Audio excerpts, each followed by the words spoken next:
তখন সেই হৃদয় চৈতন্য চিন্তা করলেন যে গুরুদেব বাইরে চলে গেছে, উৎসব এসে যাচ্ছে, এখন লোকজনকে নিমন্ত্রণ করতে হবে এবং এই উৎসবের জন্য উপকরণ আদি সংগ্রহ করতে হবে।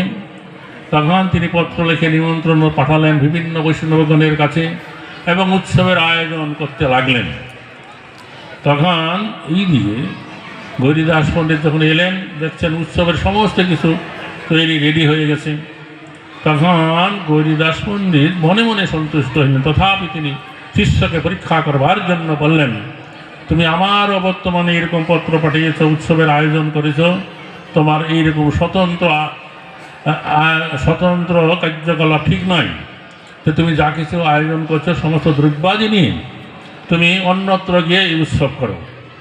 তখন ওই হৃদয় চৈতন্য আর কি করেন, তিনি সমস্ত দ্রব্যাদি নিয়ে গঙ্গার তীরে উৎসব করছেন, নিত্য কীর্তন করছেন। আর এইদিকে গৌরীদাস পণ্ডিত গৌরনীতায়ের জন্য ভোগ রন্ধনা আদি করে ভোগ লাগাবেন। তো ঠাকুর মন্দিরে দেখছেন গৌরনীতাই নাই। তখন তিনি ভাবলেন নিশ্চয়ই এই গৌরনীতাই হৃদয় চৈতন্যের উৎসবে চলে গেছে।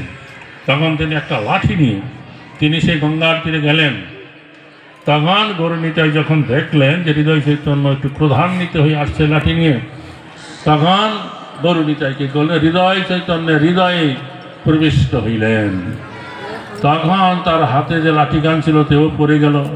তিনি হৃদয় চৈতন্যকে একবারে বক্ষে জড়িয়ে ধরলেন যে তুমি যা করলে তাই তোমার নাম আজ থেকে হলো হৃদয় চৈতন্য। তো যাই হোক, এইভাবে এই হৃদয় চৈতন্য এবং এই গৌরীদাস পণ্ডিতের লীলায় অদ্ভুতভাবে এই গৌরনীতাই এইখানে বিরাজমান আছে। পরবর্তীকালে মেদিনীপুর জেলার খড়গপুরের নিকটে ধারেন্দ্র